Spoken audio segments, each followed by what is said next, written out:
Welcome to the Kottke Ride Home for Friday, May 7th, 2021. I'm Jackson Bird. No, there is not evidence of mushrooms on Mars, and the story of how that information spread yesterday goes even deeper than you may think. Part of the rocket China launched at the end of last month is hurtling uncontrollably back to Earth, and no one knows exactly where and when it will land. And Lego dropped an ASMR mixtape. Here are some of the cool things from the news today. Yesterday, there was a bit of excitement online about a new paper claiming fungi had been found growing on the surface of Mars. The news really made the rounds, buoyed perhaps by Reddit co-founder Alexis Ohanian tweeting out one of the articles on it and tagging Elon Musk saying, quote, "Just think, hashtag space shrooms are gonna be intense AF," end quote. But sadly, the whole thing was a bunch of crap, basically. Just the latest in a long line of one particular hack's attempts to get his pseudoscience hogwash published in legitimate journals. So the claim that was actually published in the journal Advances in Microbiology and included co-authors from Harvard-Smithsonian Center for Astrophysics, George Mason University, and other institutions that should know better, was that images taken by NASA's rovers on Mars, as well as its reconnaissance orbiter's HiRISE camera, show several fungus-like organisms, and that they believe the images show fungus because, quoting the paper, fungi thrive in radiation-intense environments. End quote. And quoting from Futurism, the team went so far as to say that black fungi bacteria-like specimens also appeared atop the rovers.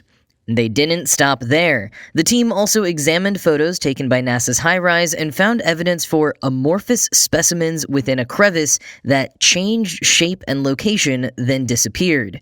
It is well established that a variety of terrestrial organisms survive Mars-like conditions, the team concludes. Given the likelihood Earth has been seeding Mars with life, and life has been repeatedly transferred between worlds, it would be surprising if there was no life on Mars. The team argues that these Martian life forms would have evolved on and already be adapted to the low temperatures, intermittent availability of water, low amounts of free oxygen, and high levels of radiation, end quote. Now, even in that original article yesterday, Futurism did end by saying that it was a wild conclusion and that the researchers' peers would likely shred the results. But how many people do you think really read all the way to the end of their article? Or even clicked on it past the headline they saw in Alexis Ohanian's tweet? To Futurism's credit, they have now published a separate article debunking the paper and added an update to the top of the original article. Much of the legwork on the debunking, however, goes to my favorite myth-busting science communicator, Jackson Ryan, over at CNET. He knew exactly what happened as soon as the headlines broke because he's seen it all before and knows who's behind it. Ryan says the mushrooms on Mars or fungi on Venus theory comes back around about once a year, and it's never been true. Often at the center of the claims is a man Ryan calls the Space Tiger King. And one look at the man's website will tell you why.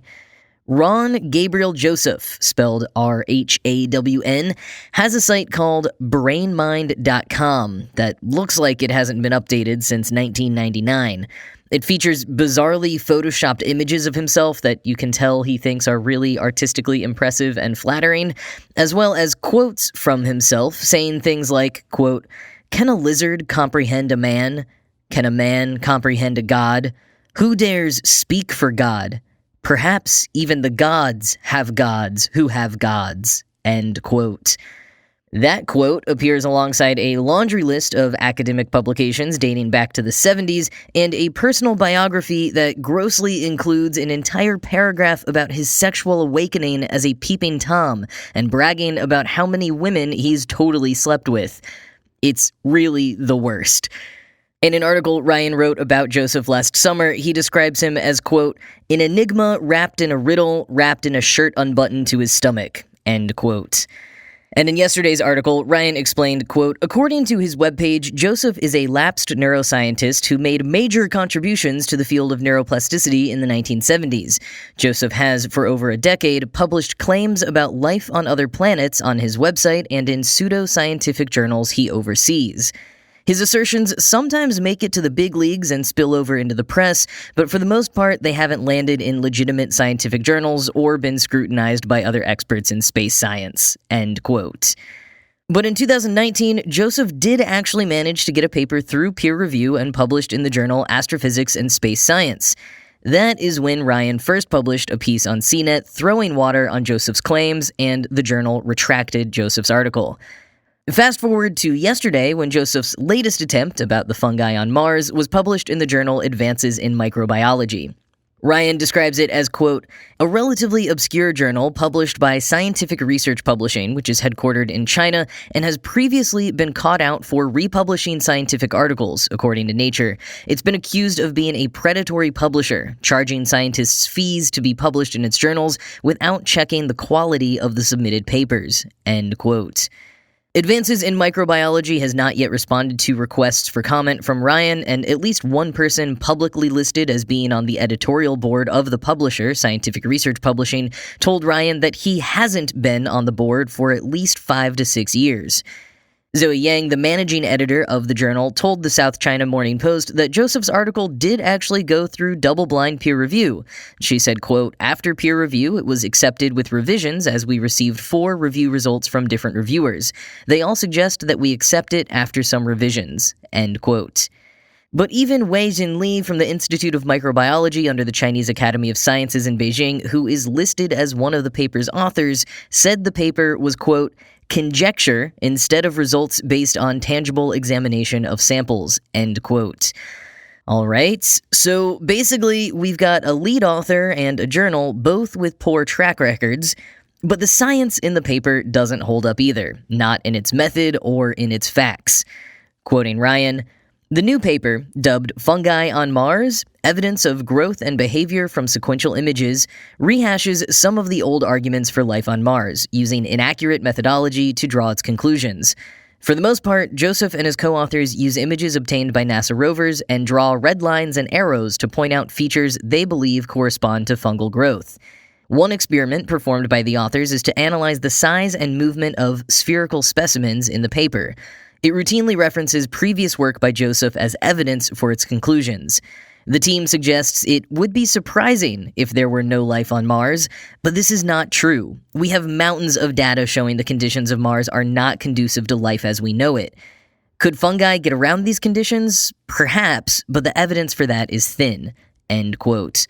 Jonathan Clark, a geologist and president of the Mars Society Australia, told the South China Morning Post, quote, the conditions on Mars are so extreme that you're not going to see fungi or any kind of life growing at that sort of speed under conditions like coldness and low air pressure. Life can barely survive, let alone thrive, end quote. And his explanation for the ball-like images that Joseph et al. Claim to be mushrooms is that they're just red iron minerals that get left when other rock erodes. He points out that there's barely any organic matter for fungi to feed on, saying, quote, it's like expecting to see a lush garden suddenly growing in a desert almost overnight, end quote. As Paul Myers, a developmental biologist at the University of Minnesota Morris, put it to Ryan in CNET, quote, claiming that mushrooms are sprouting all over Mars is an extraordinary claim that requires better evidence than an analysis of photographic morphology by a known crank who has claimed on the basis of the same kind of analysis that he has seen fields of skulls on Mars, end quote. And that's part of the deal here. This is a shoddy excuse for a scientific paper, no matter what. But when you're making such a groundbreaking claim, you'd better have ironclad evidence. This is the kind of story that's going to make headlines and get people excited, so to not handle that with care and due diligence is irresponsible and damaging to the actual work being done by international space agencies. And this should be a lesson to all of us on media literacy. As Ryan points out, quote, if we were to find life elsewhere in the solar system, it wouldn't first appear in the Advances in Microbiology journal. Readers should remain skeptical of any fungi claims they see, especially those promulgated by a single group of scientists, end quote. It can be easy to get caught up in the excitement and possibility of things like this, but a handful of articles tweeted out and citing one single paper when it's on a topic as massive as life on Mars is probably not going to be any real news. This is the kind of thing that NASA would hold a massive press conference for that you couldn't go 2 minutes without hearing hyped up. And if and when that happens, it will probably be about life that existed ages and ages ago on Mars, not some mushrooms currently growing on its surface.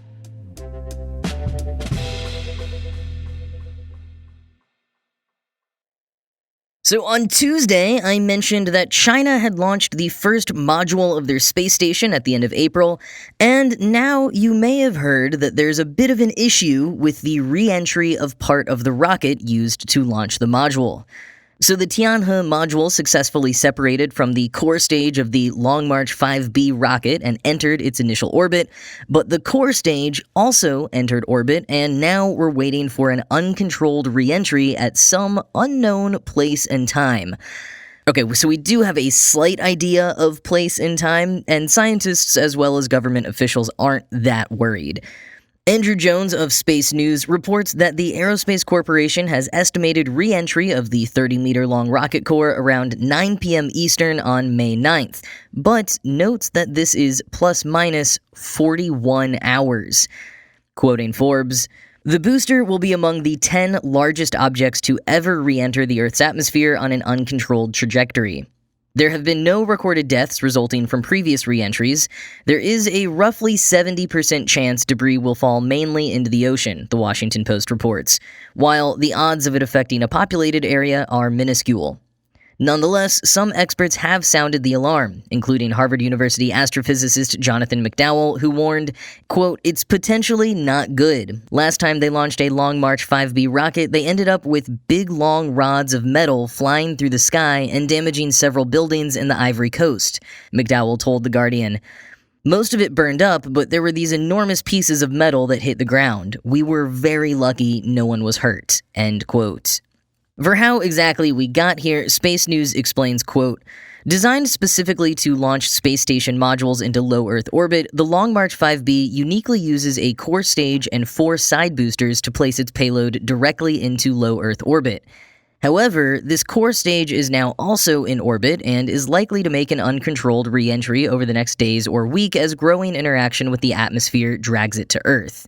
Most expendable rocket first stages do not reach orbital velocity and re-enter the atmosphere and land in a predefined re-entry zone.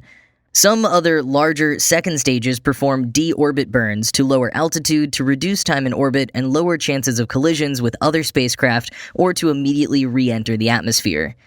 There had been speculation that the Long March 5B core would perform an active maneuver to de-orbit itself, but that appears not to have happened," end quote. And later in the article, Space News notes of its re-entry, quote, "The high speed of the rocket body means it orbits the Earth roughly every 90 minutes, so a change of just a few minutes in re-entry time results in a re-entry point thousands of kilometers away.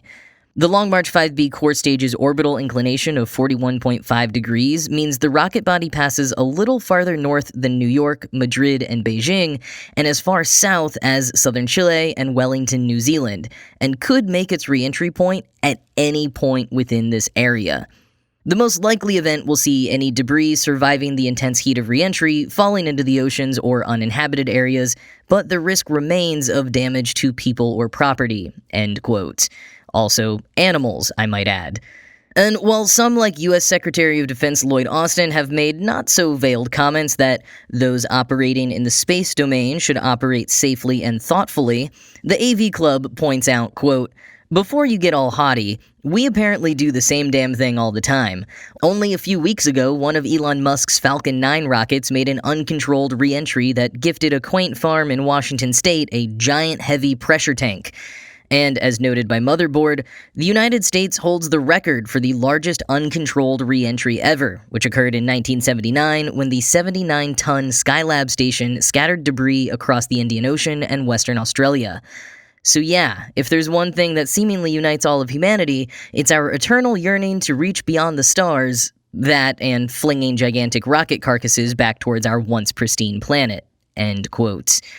So maybe keep your eyes peeled Sunday night-ish. Space News notes that assuming all goes well and it does land somewhere that doesn't cause harm to any humans or other creatures, a nighttime re-entry would be a really freaking cool sight to see.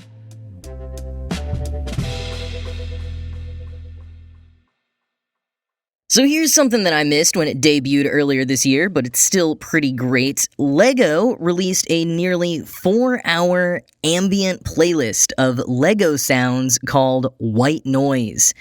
Featuring 7 half-hour-long tracks, it's available on most major streaming platforms as well as YouTube, quoting LEGO's press release. Like other white noise tracks, the playlist is designed to help listeners find a moment of zen in their day, making it the perfect audio accompaniment for falling asleep, unwinding, or relaxing through Lego building.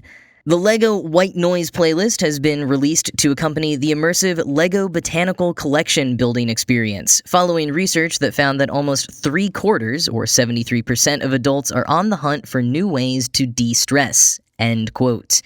And that botanical collection is pretty cool too, by the way, and something that I hadn't seen before. It's a series of LEGO flowers and bonsai trees that are designed to be displayed in your home after you build them. And they look pretty great too. Like, even though they're LEGO, they do look more refined than hokey. But anyways, back to the White Noise playlist. The tracks were created using only Lego bricks, and the company says that since every Lego element makes a unique noise, designers experimented with over 10,000 of them to find just the right sounds. So some tracks like Built for Two and It All Clicks are harsher and clunkier, as you can hear someone searching through Lego pieces and putting them together, while others like Wild as the Wind and The Waterfall are a little more consistent, soothing, and abstract as you hear thousands of Lego bricks cascading down together. Here's a quick listen to The Waterfall.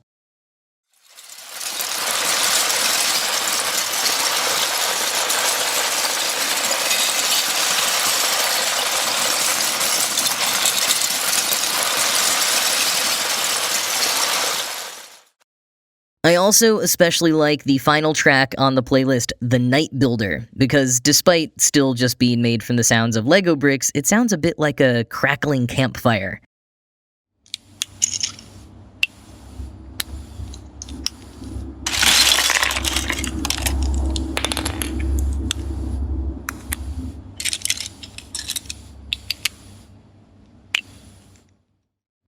So if you want a new white noise playlist, either while you work, as you sleep, or as a meta soundtrack to building your own Lego creations, check out the link in the show notes.